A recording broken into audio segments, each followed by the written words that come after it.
have Pastor Joey Jernigan. He's representing Christianity, so the theism. We have Aron Ra, and he's representing physicalism, atheism. And we have Gleig, and she's representing Buddhism or spiritual non-theism. I actually grew up in the home of a Baptist minister. Earlier, a lot of us come to our faith through our upbringing.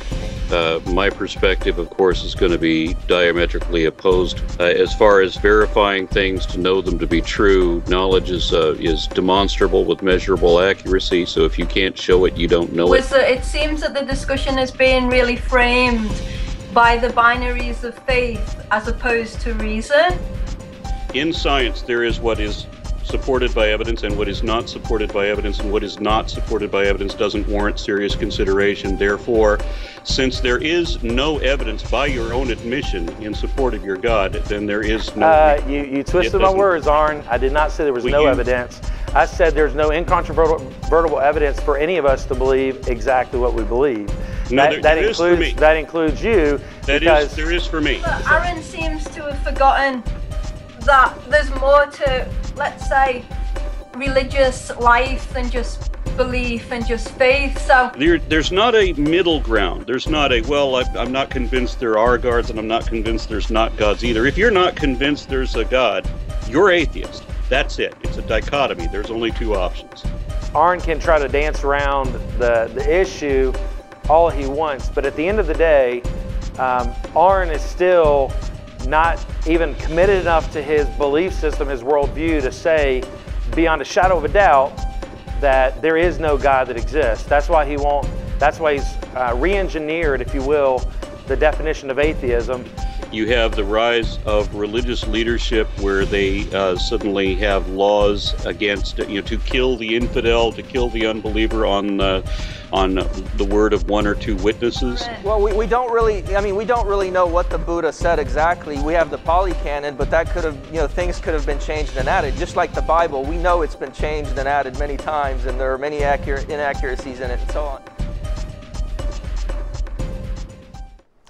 Okay, Anne, I really want to know, how did you become a Buddhist, and when did you decide that you don't believe in a creator God, and where is it that you get your strength, your energy in life? Where does that come from? What's the source of it? Coffee. Well, basically, my journey to Buddhism was basically, I had a series of experiences when I was a teenager. And I guess, for want of a better word, I'd call them mystical experiences. And within those experiences, I guess my experience of reality was one that I found best described in the non-dual philosophies of Asian religion. So the philosophies of non-duality are found in Advaita Vedanta, in Kashmir Shaivism, and in Mahayana Buddhism and Tantric Buddhism. So it was basically an experience that kind of led me into the study of religion. I went to university and I started off really interested in Advaita Vedanta and Hinduism. But then I, learned more about Buddhism, and it just, the teaching on, I told you earlier, the teaching on suffering really spoke to me.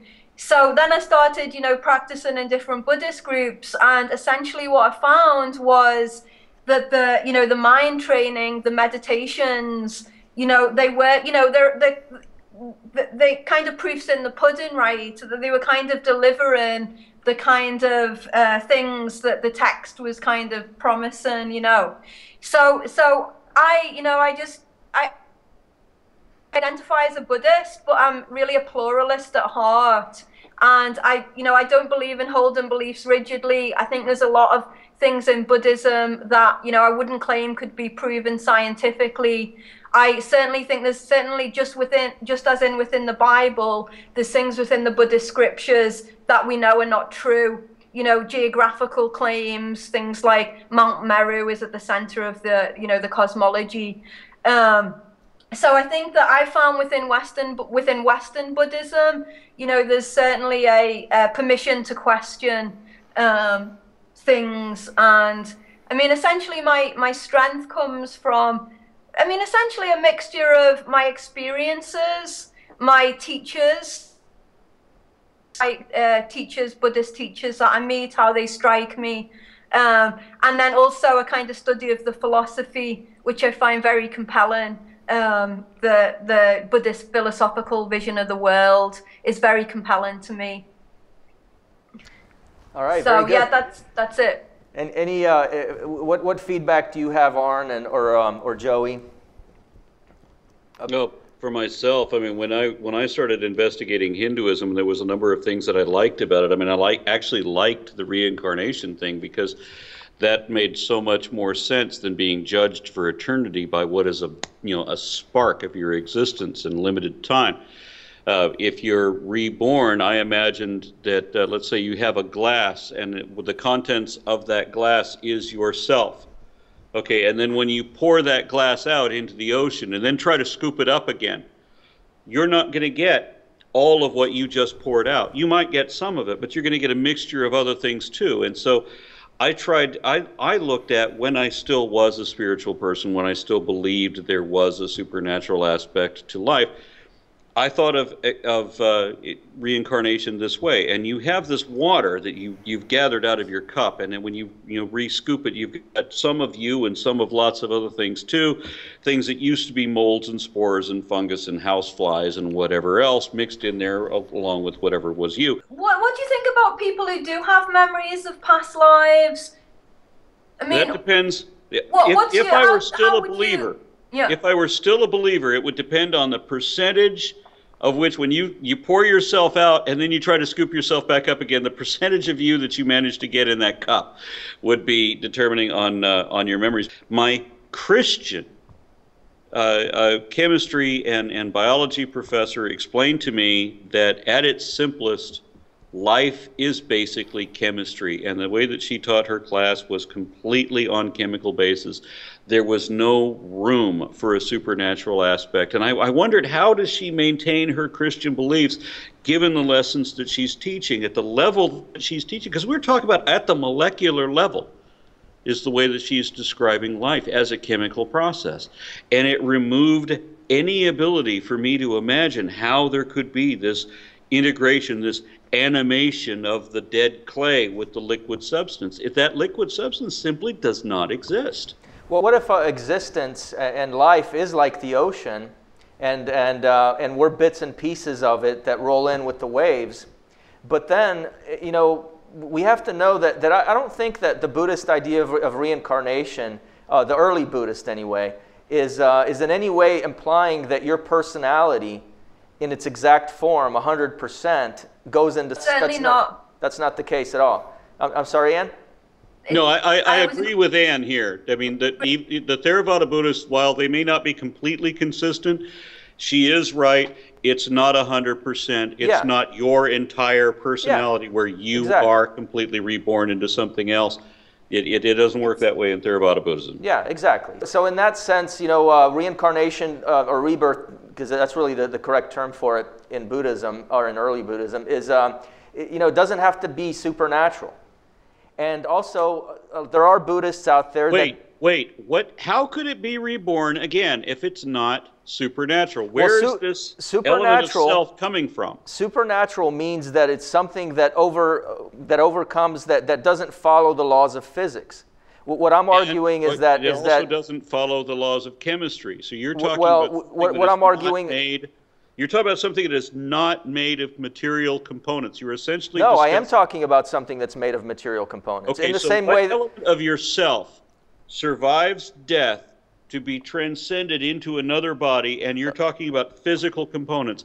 Even if I were to grant you the Star Wars concept of midichlorians, that is supernatural. It's component, but it's still... Okay, well, let's take the immortal jellyfish, for example. It's able to go back to a state of being that's its primary state of being, and then start growing again. There's nothing supernatural about that. But there's no data from that life. There's no data. The difference is that we can poke holes through the Judeo-Christian Bible all day long, because the data, the claims that the Judeo-Christian Bible has put forth can be tested. Here, what we're talking about, the Buddhists are basically saying there is something that we haven't really, we don't have any proof for yet, but we don't have any proof against. So at this point, we don't consider it a supernatural thing, but it's not. It doesn't matter when you're speculating, when you're blowing smoke out your ass, or however you want to put it, when you make something up out of whole cloth and then assert it as fact, right? You have no evidence behind it. And just because I can't disprove every wild idea that somebody comes up with doesn't mean that it lends support that, well, you can't prove that it's wrong either. I mean, that's the reason that the flying spaghetti monster and the invisible pink unicorn and the celestial teapot were invented. They were illustrations that every wild, ridiculous idea that somebody makes up, just because you can't prove it's not true, doesn't give any credence at all. You misrepresented one thing, Aron. You said that I said that I presented some sort of fact. I'm not saying that some Buddhists do not say they have the factual evidence to prove reincarnation. Okay? They say, look, I have a hypothesis. I have a hypothesis, and there is no scientific proof for it. And until if there is scientific proof that basically says it's not true, I'm going to let this go, this hypothesis go. And if there is ever scientific proof for it, then we'll have proof for it. So some people hold a hypothesis. That's it. Just like. And I'd like to speak to that for just a moment, because I don't want to let this go. This is critically important. Absolutely. You are welcome to whatever hypothesis you want to dream up. Okay. Again, I don't have to prove that your hypothesis is wrong. Okay. It is wrong by default. Okay. Until you have evidence to support it. And I'm completely open that you may provide one day evidence in support of your hypothesis. We don't know where new revelations and new discoveries will come from. And I'm not going to dismiss the potential reality of a new discovery simply because it hasn't been evidenced yet. That's very wise. But again, look, Aron, as long as we don't call a hypothesis a fact, I think we're being honest and upfront. Yes. Right. And that's all. Yeah, correct. Yeah. So we're in agreement. And you know what? There are plenty of Buddhists out there that don't believe in reincarnation. I mean, I want to reemphasize that again, because there are whole movements of Buddhism that don't believe in reincarnation. Then I want to go back to that idea of hypothesis and fact and ask Aron a question, because if he grants you that possibility of even if a hypothesis is not yet a fact, but there is a potential revelation that could prove the hypothesis true as fact, then Aron, how can you get around the fact? I just keep coming back to this. How do you get around the fact that you have now opened the door that there is revelation yet to be revealed to you personally that could prove whatever to be true? Therefore, it brings you to a point where you have to say, do you believe what you believe now, with the possibility of changing that by its very definition? But how do you define faith? I just have to know, how do you define faith? Okay, faith is a belief that is not dependent on evidence. And this is the key here. I mean, if someone says, I believe there is a God, there's no doubt in my mind, that's much different than if someone says, I hypothesize that there might be a God. And well, see, a hypothesis is testable. And you would set up, if you're creating a hypothesis, then you're going to show a way to falsify it. If my belief is true, then X would be true, and X is testable, so let's test X to find out if my hypothesis is true. But when we're talking about a supernatural God who is a deceiver God, who's a secret, invisible, imperceptible thing, who exists only on faith and will punish you if you don't believe it, and will reward you only if you do believe it, which, by the way, is already evidence that it does not exist, because these are not the criteria of a real being. These are the criteria of liars with trying to sell you something. Well, here's where I would differentiate what you have. Again, you're defining a God that you're trying to set up a straw man of a God that I would deny exists myself. I would never set up a straw man. But from a Christian perspective, which I'm here to represent the Christian perspective. Okay. We don't believe that God is simply out there somewhere and that if you don't believe in him, then screw you. Okay, that is not a theological belief. Christians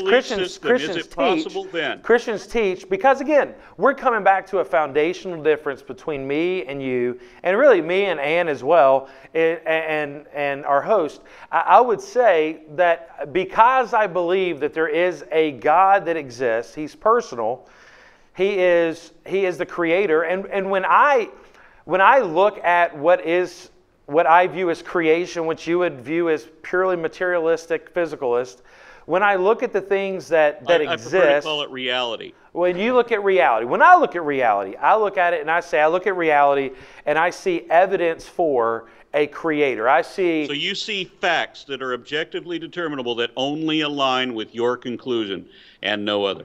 I doubt that. Well, I don't think you do. Then I doubt that based on your own definition of fact that you could look at creation and say, or look at reality and say, I know beyond a shadow of a doubt that this can only be possible based upon my understanding of reality. God has entered into human history in the person of Jesus Christ. He's never entered into human history. That's why he's not an element of human history. That's why we can't show that there was ever a Jesus who ever lived in the first place, despite all of his communion with heads of state, despite all the undead saints wandering around the streets of Judea and the hours of global darkness, which were remembered by exactly no historian ever at all. So you are denying the very existence of a human being named Jesus. The character that you call Jesus was an element of history. I'm not asking about a character that I call Jesus. I'm asking, are you denying the existence of the historical person Jesus of Nazareth? Absolutely, yes. There was so no you deny the existence of someone that the majority of scholars, Christian or non-Christian, would say existed. Historical evidence of Jesus. You have a couple of quotations about early Christians. Yes, I wouldn't argue that. Do you believe that there was a man named Buddha that existed? I wouldn't argue that there's, and by the way, there's no historical evidence of Buddha or Socrates either. There's a handful of people that may or may not have existed for which there is no direct historical evidence, and Jesus is one of them. There is no historical evidence of Jesus. Would you say that it is true that an atheist who lives a good and godly, righteous, well, let's take the word godly out of it, a good and righteous, altruistic, and charitable existence, can such a person go to heaven? I would say that such a person can't exist because the very nature of morality has to be judged by morality. Who determines morality? That's what I'm saying. Again, right now, let me ask if this is a true statement. We are merely animals. There's no purpose or meaning to our existence. Is that a true statement from an atheist perspective? Yes. Okay. So and I can prove that. I can prove that we are in fact animals. Okay, then based on your very definition of who we are, the fact that you are even interested in this conversation is a moot point. Because we're animals. Why does this conversation matter to animals? Because as I already explained earlier, despite what your religion wants to write as contradictions against the societal morality that is established by the evolution of societal animals, despite the fact that your religion condones the abandonment of your own moral code according to a capricious God, despite that, we have an objective moral standard which your God cannot adhere to, wherein creating unnecessary suffering is bad, and the support of things that will prolong happiness and comfort and such are objectively good. Now, when you look at your God is against both of these things. So it doesn't matter how good or bad a person is in their life. They are going to be damned or not ascend to heaven based on what they believe, not on their deeds, not absolutely. on their acts, and here's not on the actual quality of their character. We're not going to agree on this, but here's the reality. From my perspective, from a Christian theological perspective, the foundation for goodness is not another person. That's another person. It's not my foundation either. But then who defines good? I just told you 2 or 3 times, but I'll go over it again. Do it again, because I'm trying to find out who's defining good for the atheist. It is the entirety of our society as a species, not one society among many, the whole society as our species. We determine that the support of happiness and the prolonging of life is generally good, and that the causation of unnecessary suffering is generally bad. Well, you know, guys, I want to say something real quick, and I want to get Ann's input on this as well, because it sounds like what we're really talking about here is existence and the repercussions. And this is very easily able to be classified and dissected in a very simple way, which will give the audience members the opportunity to kind of choose which path do they want to follow, which path makes most sense to them. So basically what it looks like is this. On the one side you have physicalism or materialism, a form of atheism, someone who doesn't believe in anything on faith, specifically a creator being, and doesn't believe in an afterlife. So basically in this system, life is seen as basically an act in the moment. To be able to, the ideal is to live well in the moment, to be happy in the moment, to help other people, to be altruistic, to live within the confines of society, to do that well, and to have as best of a life as possible, because this is all that exists. And once we cease to exist, we cease to exist. So that's physicalism. The second possibility is theism, that we were created by a god or gods, and here the morality is determined by God or gods. So morality is determined by God, and if you don't do what God says, you're gonna, whatever God decides he's gonna or she's gonna do with you, that's what happens to you. And this system represents basically Judaism, Christianity, most forms of Hinduism, most forms of Islam, and some forms of Buddhism, maybe, depending on how you define it. No! But maybe not. Okay, let's take Buddhism off. So Buddhism's not a theistic system, I agree with Ann. Yeah, I wouldn't say that applies to Hinduism either. Well, you're right. There are atheistic versions of Hinduism. And then we have the third possibility. Well, no, even the theistic versions of Hinduism wouldn't adhere to that. Yeah, maybe so, because it depends on how we define gods. So if we define... Well, no, it doesn't, because their theology is that if you do not achieve, like in the Bhakti, if you do not achieve Krishna consciousness, then you are doomed to a constant cycle of life wherein you are reborn again and again and again. And you may be reborn as human, and you may be reborn as animal, or you may be reborn as plant. But it is only upon the time that you achieve Krishna consciousness that you break that cycle and achieve nirvana.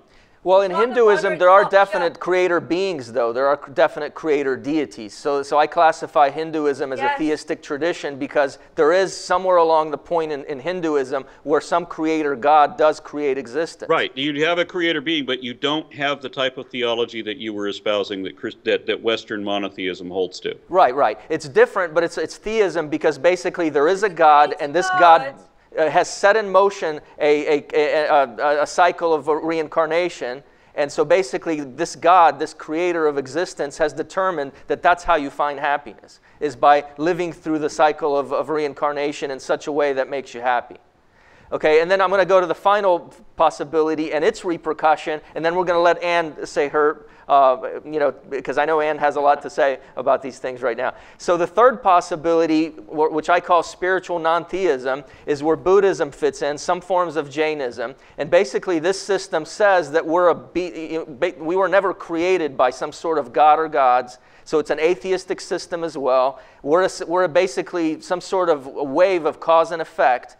And our goal is to find happiness. So the interesting thing is here, is if spiritual non-theism is true, it has its repercussions too. Because if the theist does not learn how to have happiness from within, then they're doomed for eternal suffering as well, because they're suffering. They're suffering in this life, and if there's such a thing as rebirth, they're suffering in the next. So spiritual non-theism, Buddhism, does have repercussions too if you don't follow it. And that's kind of an interesting take that a lot of people don't know about spiritual non-theism. So another thing that you might want to throw in there, if you're going to introduce your audience to spiritual non-theism, you might want to give some other subcategories like shaman, animism, Taoism. Sure. Druids, Pantheism. and the Chinese ancestor worship, and I know I'm forgetting a couple of others. Yeah, I mean, there's pantheism, there's There all go, types of pantheism. systems that belong in this spiritual non-theism column for sure. Because neither Gaia nor the Force from Star Wars qualify as deities.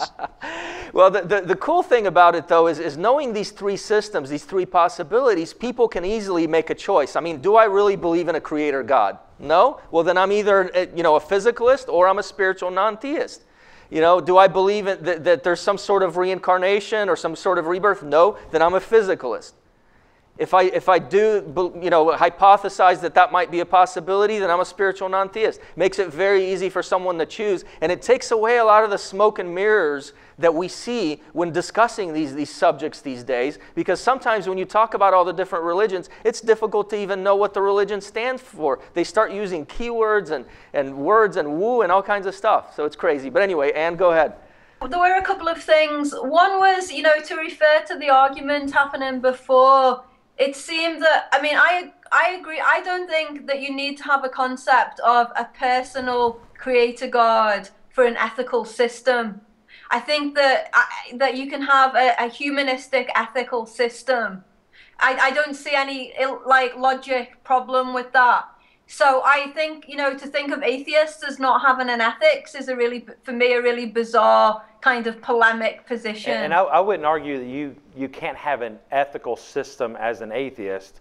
It just seems that with an atheistic you don't want to use worldview, an atheistic perspective on life, that essentially having an ethical system seems to not fit, because again, at what point in evolutionary history did mankind and humanity figure out that this set of system, this set of law, whether you want to look at it as natural law or God's law, however you define it, at what point in history did that system fall into place? Because of the nature of our ethical system is different from lions in a grouping out in the middle of the wilderness, and they act a certain way, and you have they don't have to think through their processes. Whereas we, as human beings, we are able to think through our processes. We have ideas. We have creativity. We have things that aren't there in the purely animalistic world. Even before we've developed any of these things that you're giving us attributes for now, we already had as many base animals already exhibit. We had a degree of compassion and consideration for others, and I can show you many examples that have been captured on video from the animal kingdom where one animal steps up to defend another, even if it's outside of their species. We know that it happens, and we know that ourselves, with our diminished jaws, we are apes. Biologically, we are apes. We have a mutation which prevents our muscularity from growing to the extent that chimpanzees and gorillas do. That very mutation also allowed the encephalization of our brains. But before we had great brains, before we had this huge intellect, we were weak, diminished animals. And the only thing that ensured our survival was the fact that we stuck together. The fact that we defended our children, and we defended our women, and we defended our brethren collectively against whatever atrocity came before us. And this is where our morality comes from. We build things for each other. We nurture each other. We chew each other's food when we lose their teeth. We do things to care for other people. And we had that ability just as dogs have it now, before religion came in and started telling people to kill each other because they work on Sunday or on Saturday, or because they mix their cotton and linens. Yeah, I have to agree. I really agree with Aron. I think, I know there's many different theories of ethics, as an academic study, but I believe that, a basic sense of ethics is rooted in a human relationship. And I don't think that you need any religion, be it theistic or non-theistic, for an ethical kind of way of being. Well, I also agree with Aron about the animal. To say that animals have no ethics, I think, is really contentious. I'm not saying animals don't have ethics. I'm saying the highly advanced You're ethical saying system. what is different in humans and animals? I am saying there's a different ethical system between humans and animals. I don't think that's necessarily connected to religion in any way. And at its foundation, what I'm hearing Aron saying is, we can't go back to the point in human history, no matter what you believe about human history and human evolution, you can't go back to a point to prove that what Aron is saying is true. So Aron has to take something that he has no evidentiary proof for. Wait. No, I have proof for everything I say.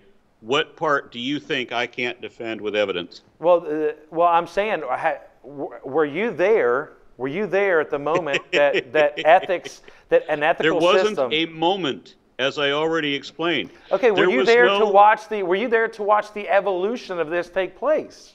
We're watching it ongoing now.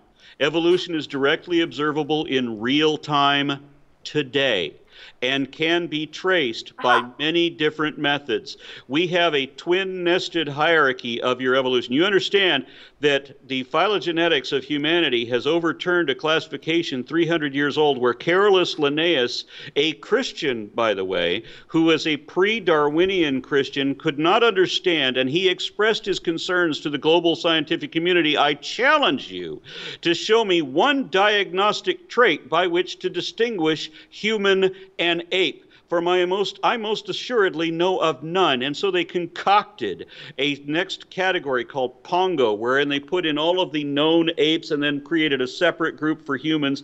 And now recently, very recently, within the last 15, 20 years, phylogenetics has finally confirmed that genetically we are apes. We're not like apes. We're not descended from apes. We are currently still apes right now. And more specifically, it is also impossible to define all the characteristics of what makes up a monkey, describe all the characteristics that are held in common by all monkeys, old world monkeys, new world monkeys, collectively together. You are going to define human beings. It's impossible not to. You are a monkey. Apes are a subset of monkeys. We can prove this definition both morphologically and phylogenetically. It is a fact. Yeah, I can prove it. Evolution is directly demonstrable. It is observable by many different ways. It's traceable by many different ways. We have a twin-nested hierarchy wherein you can trace your genetics by multiple means.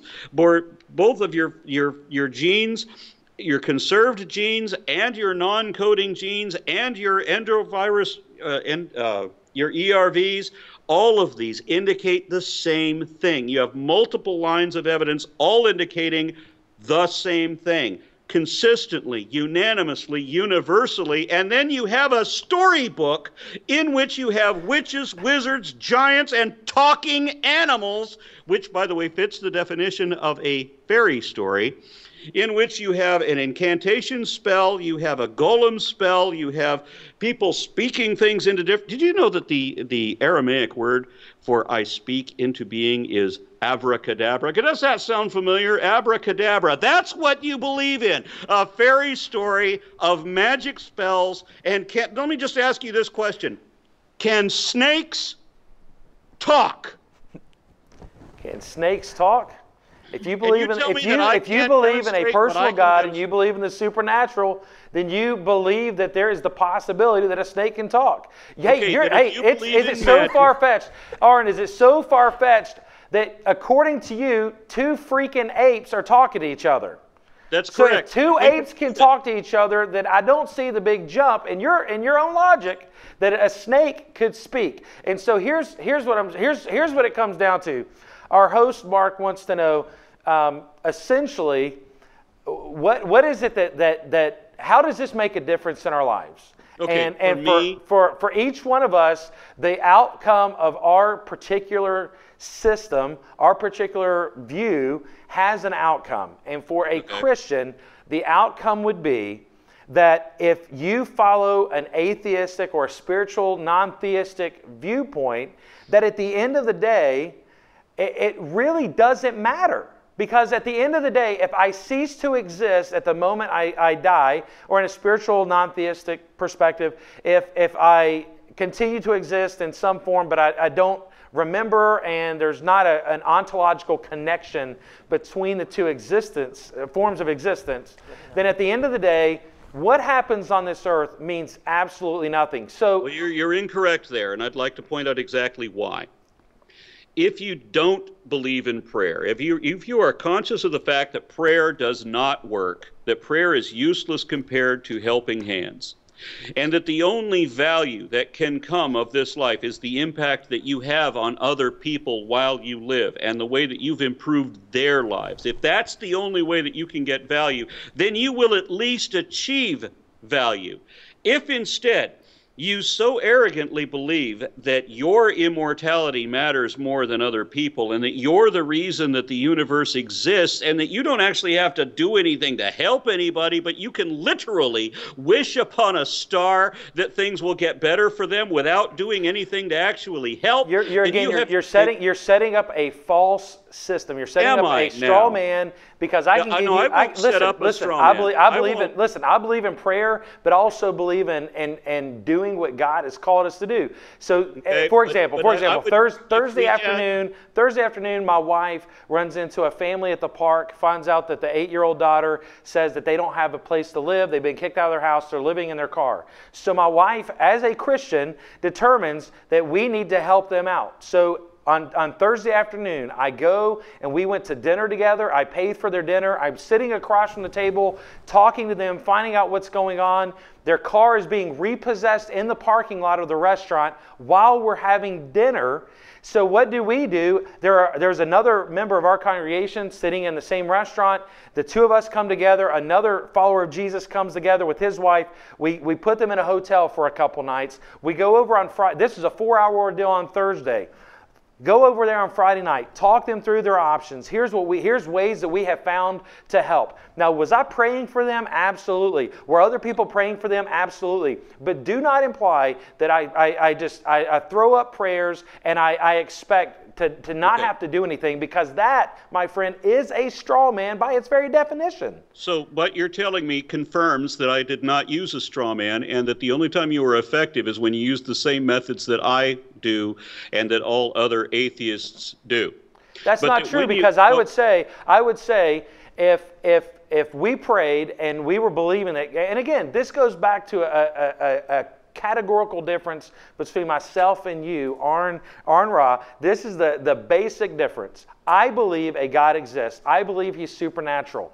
I believe that He can answer prayer. I believe that He entered into human history and that He actually did what the Scriptures say He did. And you can throw out and say it's not true, and we can prove this and we can prove that. I can come in with the same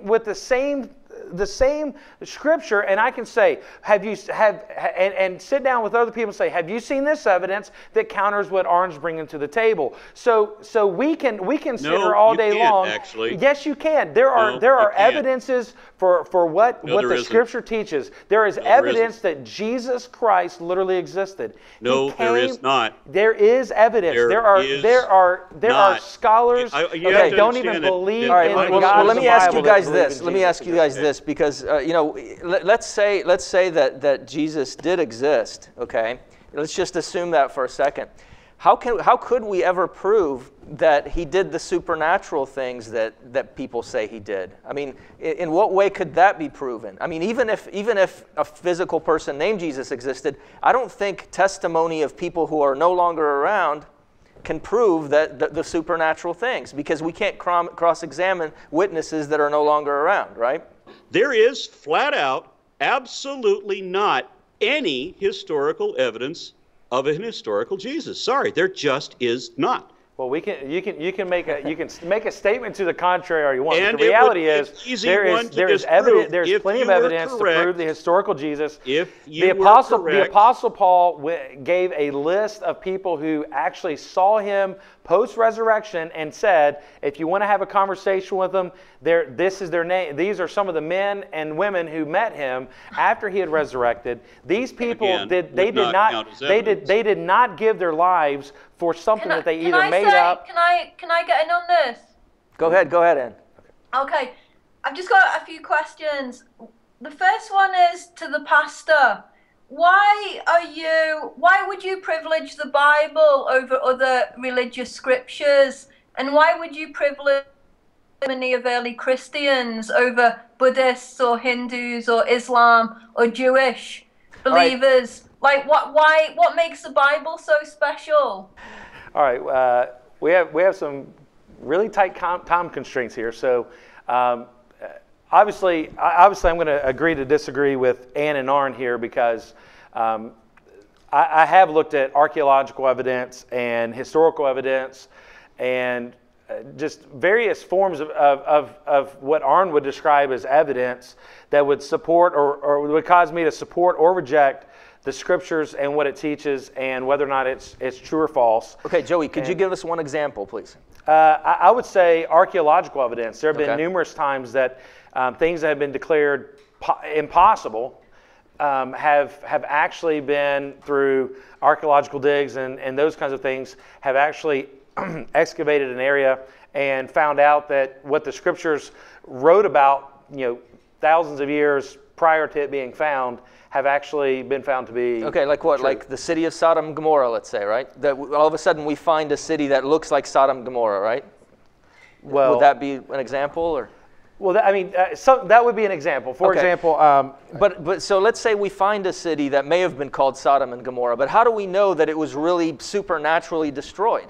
Because that's not only that, but there's another important point, because if you remember in the Indiana Jones trilogies, there's a point at which Indiana Jones goes to Germany and meets Adolf Hitler. Now, we know that Germany existed, and we know that Hitler existed, so since we can prove both of those things, well, that means that Indiana Jones existed too, and that all the stories attributed to him actually happened.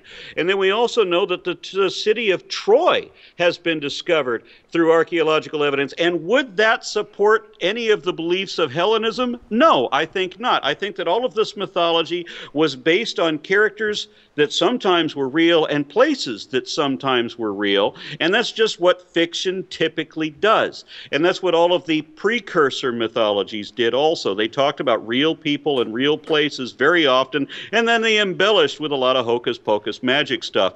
And what you end up with is that's really easy to say when you deny the existence of and the possibility of the supernatural. And I didn't say it. So I bring in an element that, yes, impossible. You are going to deny the possibility of something, because you deny that you can have faith that such a thing is even real. I would argue and say that I can take those things that I read in Scriptures and I can have faith in them. And then on top of that, we also have, if you were to look at on ancient, top of that, what do you mean on top of that? On top of, I'm talking about faith and the ability for there to be supernatural events recorded in Scripture. I accept the possibility of the supernatural. So for you, you deny it outright because you don't even because it's accept defined the as being possibility. impossible. So you define it. So we take, for example, the New Testament documents, and when you look at the amount of manuscript evidence for the New Testament, which appear to have been written by one or two people. You have the most highly attested to historical document, except that they're not historic. Except that they're not historic and not supported by any archaeological evidence. Sorry, they're not. Well, and what you said is you're basing on top of that, but we have to go back to the on top of that. On top of what? On top of the baseless assertion established on faith alone in lieu of any evidence, you have then compiled other assumptions on top of those previous assumptions, which again have no basis. I do not do that. I don't compile assumptions atop assumptions.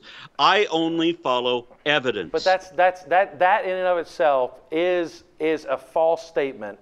Whether you acknowledge it to be false or not, you just said it yourself. You make assumptions. You are making assumptions about things that you just outright deny the possibility of. Again, you define it as being impossible. It's miraculous, which means it can't be described by science. Not by current science, by any science ever. It defies the laws of physics, which means by definition it's physically impossible. But I would introduce into your by understanding. definition. I would disagree with your very foundation that if it was all about the laws of physics, then yes, it would be impossible. But here's the viewpoint that I am speaking of, and there are, out of 7 billion people in the world, the large, overwhelming majority, whether they agree with the Christian God, the Hindu God, or whatever, that we would all agree that at least at its core, at its foundation, that there is a God who exists, who is outside of time and space, outside of the scientific world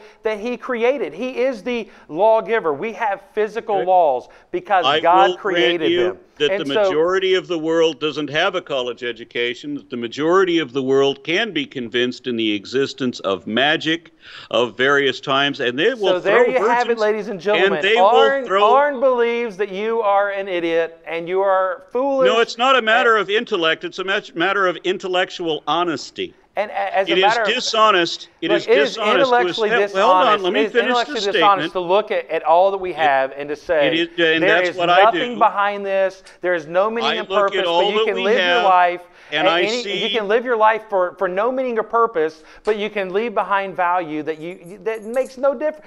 Why would I want to live a life that has no meaning or purpose to leave behind value that really doesn't matter? I don't know. Why do you? I don't follow your belief system, so I don't do what you're accusing me of doing that you, in fact, do. You are following something where the only thing that will get you into heaven is gullibility, and that it doesn't matter how good you are if you're not gullible enough to believe impossible nonsense for no good reason and give tithing to the dishonest priests who lie to children and uneducated people so that they can pretend to get real jobs and not have to sell cars. I personally don't teach tithing, so... Yeah, they're not going to have to sell used cars. They're not going to have to do multi-level marketing schemes because they've got this scam called religion. And all you got to do is offer the stick and the carrot. We'll offer these impossible rewards we'll never have to conjure if you believe us and pay us tithing in real life, because we're not going to give you a reward until after you're dead when we don't have to fess up. Or we're going to offer you the stick, where we're going to threaten you with a fate worse than death if you don't believe us. And it doesn't matter how good you are. If you don't believe, you're going to hell. And if you believe, it doesn't matter how bad you are, because all sins will be forgiven, all except one. The only sin that will not be forgiven is not believing the lying ass priests. But I don't want people believing me. I want them to believing the Scriptures. Okay, so again, we come back to the difference. Can I add something? Go ahead, Ann. Okay, one is just a few points I have to say to the pastor. One is you never answered me of why we should privilege the Bible over other scriptures in the world, and how do you respond in a pluralistic world to other people who are claiming that their understanding of reality is equally right, just like you, based on their scripture, which is basically what you're basing it on. So you didn't answer that. The second thing that I want to point out is, within Christianity itself, there's a tremendous amount of different interpretations. So I think that you really need to qualify your belief as an interpretation of the Bible, as one interpretation. Certainly there's a lot of Christians, I know, progressive Christians, gay Christians, who I'm sure wouldn't agree with your reading. So I think that, I've noticed that you've been really kind of targeting Aron for being arrogant, but I think that you're also really displaying a kind of rigidity and certainty that the same type that you're accusing him of. So I think really you need to claim your position as one amongst many possible religious choices, and also as one amongst many possible readings of Christianity. Well, I think that's probably the one place that Aron and I will agree, is that we're rigid on our position. Yeah, you're both really rigid on your positions, and I don't think that's the kind of reflexes of where we are in the culture right now. We're living in a pluralistic postmodern age. That all knowledge is relative and conditional and needs to be contextualized. So I think, I'd encourage you both to kind of think about how the postmodern kind of worldview affects your particular position. The third thing that I want to say, which you keep on coming back to, is that ethical behavior only has value if there's something like after death, if there's life after death. And I just find that really peculiar. In fact, I think actually an ethical life becomes more imperative if there's only this life. I mean, I really do not believe that you need a kind of a reward after death of being a good boy or a good girl to promote ethical behavior. I mean, it makes no sense to me. I also Buddhism has an ethical code written into it. Karma is an ethical law. There is like good actions and bad actions. So it makes no sense at all to say there's no ethics in Buddhism. And again, I'm not denying the ethical system of Buddhism or an atheistic or spiritual non-theist worldview. What I'm saying is that it is inconsistent. In my view, in my opinion, it is inconsistent to have an ethical system when life has truly no meaning or purpose beyond the here and now. Because well, by Buddhism, there is life has a lot. I mean, Buddhism has a view of like infinite reincarnation. It's not the same as materialism. I know, but Yes, that's Not in any way saying life's but you just about deny here and you now. deny any ontological connection between this life and the next. It So- doesn't deny any ontological connection. There is a continuity of consciousness throughout lives. And we, as atheists, are still responsible for subsequent generations. How we are going to be remembered by our descendants and by those whose lives we impact. That's where our mortality is. Well, it's very clear that we're having a great discussion. Basically, it points to the fact that there are seeming repercussions on all sides, or not, and I really, Joey, I really would like to ask you the question: how do you see, what do you see that's special about the Bible versus the Bhagavad Gita or the Pali Canon, in your own, educational process of researching these things? What have you found is the main thing that makes the Christian Bible special?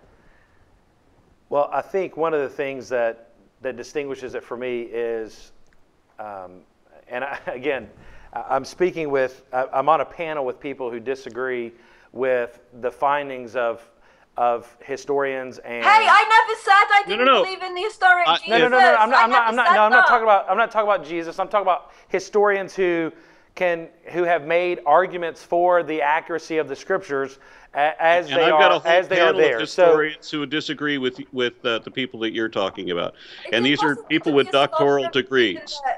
Advanced seminary. Are you asking me if they have advanced doctoral degrees? No, I'm saying that you are telling me that I disagree with historians when I've got a panel of doctoral historians who agree with me. I'm not disagreeing with them.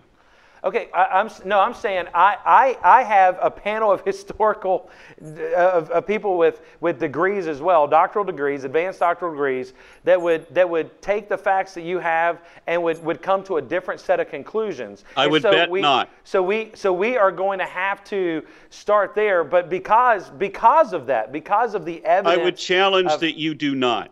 But because of the evidence of where we are what the Scriptures say about themselves, about God and those things, that it doesn't claim itself to be myth. It claims for itself a historical reality. It claims that if Jesus, who died on the cross, did not rise again from the grave, then I might as well pack it up and not even have a belief system, because it doesn't matter. It would be better off if you didn't. The reason that I believe what is true about the Scriptures, the Christian Scriptures versus the Hindu Scriptures or the Buddhist Scriptures or any other scriptural foundation, is that what I believe about the Scriptures is not.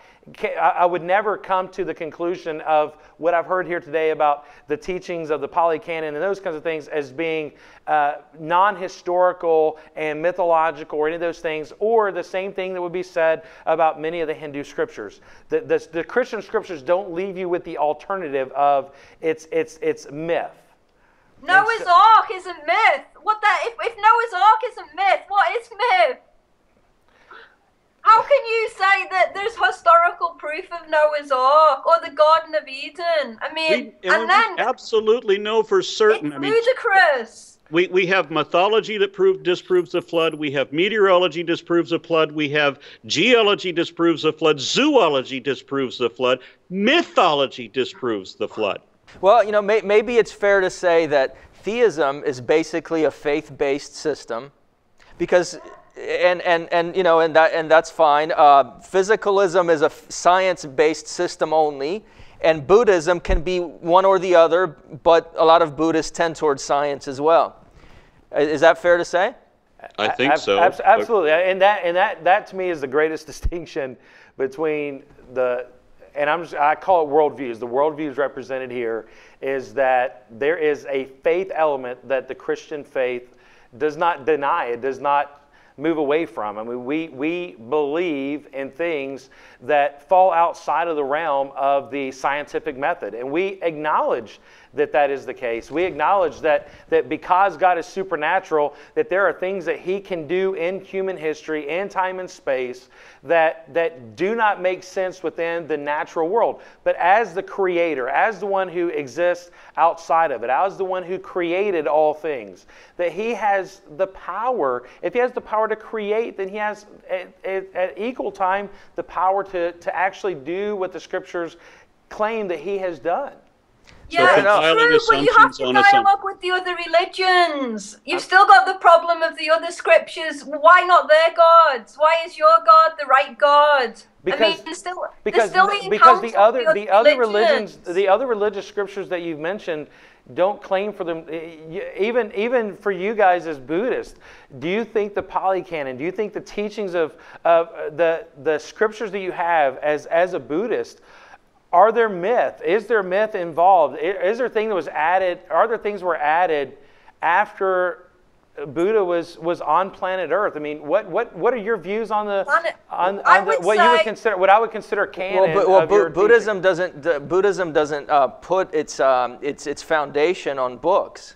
It puts its foundation on personal experience and other things, and science and so on, as does physicalism. So, you know, we feel like putting our faith on something that could be proven wrong is like putting your faith on shifting sand, you know. It's clear for any rational person that all of the world's religious scriptures contain myth. Does that mean they're only myth? Does that mean they should be myth? Not necessarily. But it would be disingenuous to say that there is not myth across the world's religious scriptures. You know, I do have to say we are out of time. Yeah, we gotta go. But I think we've had a great discussion, and you know, we're all brothers and sisters here. You know, we're all on a path of trying to figure out what this life is about, and hopefully we will do it. Humility, Mark. That's what I would ask the audience to cultivate: a spirit of humility and curiosity. Yes, very important to continue to think and strive and to do our best to be good people and to try to figure out the truth. So with that, I want to thank Mark Ditzler, Abrupt Media, Interaction Press, guests, volunteers, and the audience. And thank you guys and gals so much for being here on the show.